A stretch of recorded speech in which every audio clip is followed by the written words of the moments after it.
Hello once again. I'm going to explain a little bit about um, the sword and Indian clubs and stick fighting and how it all kind of is related.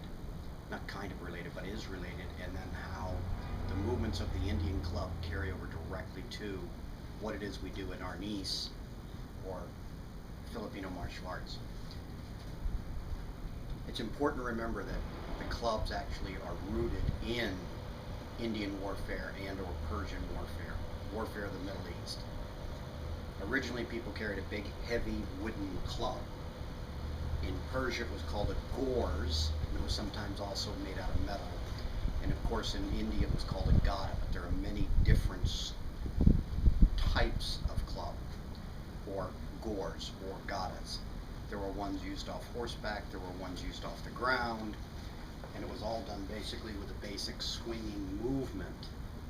Well, that exercise developed and obviously carried over into the training also for warriors when they were swinging the sword. So let me show you a couple examples.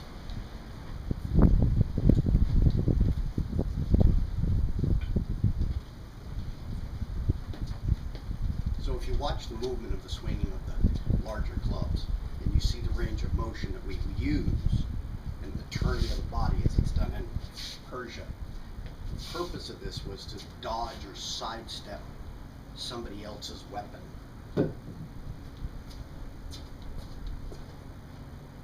This is a Persian sword. It was carried by Ali, one of the great prophets or whatever of the Persian people.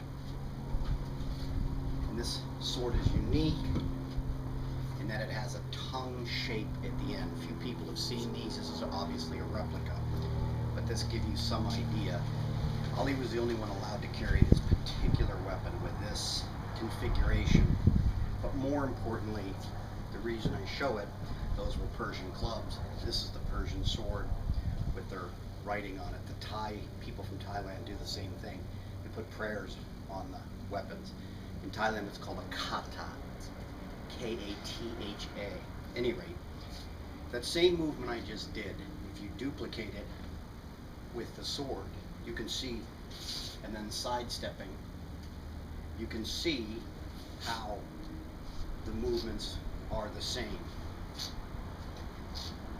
Obviously the clubs later were used to build the strength to wield the sword, and you've got to remember something. The people didn't swing the sword twice and the battle was over. The battles would be waged over many days, sometimes hours. So one of the biggest mistakes everybody makes when they start to swing the clubs is they ask you how heavy they are. Well, you're not going to swing a 30-pound club for 2 or 3 days in battle, let alone carry it into battle. It's just absurd. These are just considered to be feats of strength or whatever when people are wielding a heavy club, but if you want to practice for martial art purpose, I would suggest you start with a club that you can swing for anywhere from 2 to 5 minutes. I think swinging them just 3 or 4 sets, or swinging clubs that are absolutely too heavy for you, is just, as I've said before, a recipe for disaster. I had such a positive feedback from my videos that I've done on how the clubs relate to MMA and to boxing that I thought I'd do one very quickly here on how it relates to the stick relates to the club and vice versa, and to the sword. Remember, this form of exercise is founded in warfare, came about not as just a mere form of exercise, but it came about as a result of people preparing for warfare. So the people that used the clubs were, and I think that this is an important part of the practice, and this has been forgotten and pushed aside. People are practicing many different forms of club swinging, which is fine. You've got a gymnastic form with a lot of twirling at the wrist and throwing the clubs in the air and all that sort of thing. Obviously in battle you'd never throw your club up in the air and away from yourself. They're embellishments on the original practice, I believe. You've got a British club swinging, which is more of a military type of style, pre-formed, if you will, exercises if you go back to all the old books. But remember, the British only brought back a small portion of what they saw in India. They also, as you know, they occupied Iran too later on. So what I'd like to show you now is just a couple of movements with the club and then how it directly relates to the stick art or to the weapons art.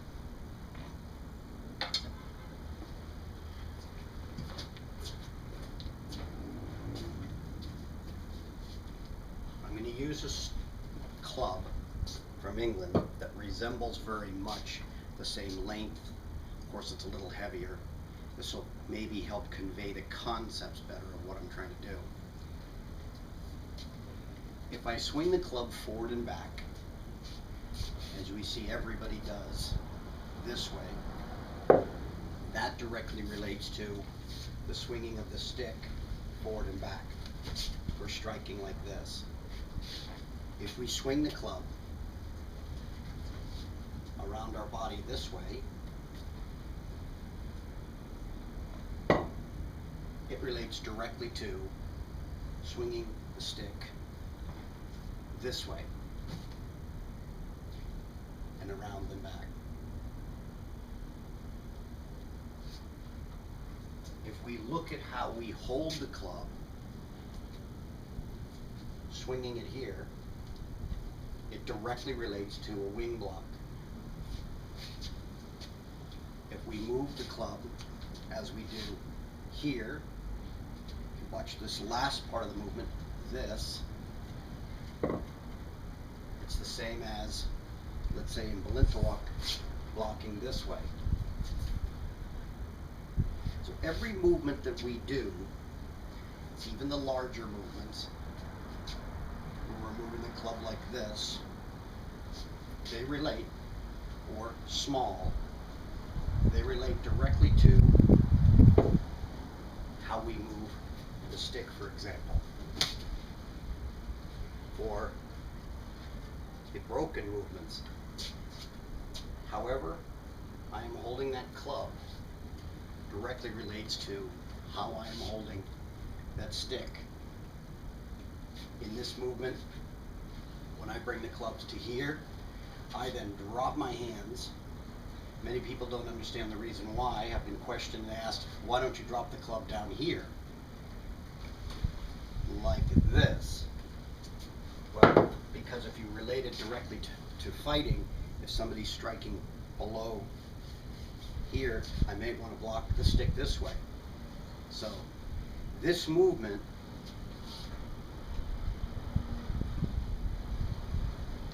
is blocking low, below. This movement is blocking or striking high. So if you start to break down the movements of the stick, you'll see that they parallel the movements of the club. They're very complementary. You'll notice I don't hold the stick with just my fingers. It's the thumb that's extremely important. When we're gripping the club, many people are doing a lot of twirling motions, which is all fine and dandy. This, they're twirling, which is fine. That's good to limber up the wrist. But I personally want to grip a hold of that stick very tightly so I don't lose it. You'll notice that the common position that we hold the clubs is with our elbow clipped to our body and our hand within this range. This is particularly for the Balintawak style. We don't do a lot of fancy twirling, but of course I don't exercise with the clubs that way either. So again, coming back to the thumb, this is an important thing, I believe. When I'm moving the club and I'm gripping, I'm concentrating usually on my thumb, pushing this movement forward. So I'm not just moving my arm when I'm moving the club. I think a lot of people are. I'm actually concentrating right here on twisting and pushing, if you'll notice the difference, with my thumb. And I'll show you how that translates directly to the stick. So when I'm moving the stick, I'm not just going like this, I'm moving the stick like this. But it's this flicking with the thumb that helps the movement. The same thing when I'm striking down or when I'm using the stick and the club to move down. I'm concentrating on the small fingers first and forcing that stick to make a quicker movement, if you will. I hope that's helpful. Whatever you see anything done with the clubs, try if you can to see how it correlates directly to a combative situation. And what we talked about with the punching, with the lighter clubs, moving the club this position, and then turning the hand over. A lot of people don't understand the reason for turning the hand over, as I said earlier, whether it relates to the stick or it relates to punching. If you practice it, you'll see the importance of turning this shoulder over. Watch how it raises my shoulder to protect my chin. Notice how when I punch my hand out to go around a person's guard, their hands, my hand goes around. Well, the same thing is true with the stick. By turning that stick over, I'll give you an example, I'm able to go around a person's guard, if you will. So we've either got thrusting, broken movements, fluid movements, stroking movements, but we've got all these same things with the Indian clubs. If I'm going to strike with the stick, I can follow through this way. If I turn my hand over early, I've got that, I'll slow it down, I've got this kind of movement. I absolutely eliminate his guard, pull the stick right back up into this position. It's the same thing I'm doing when I'm coming like this.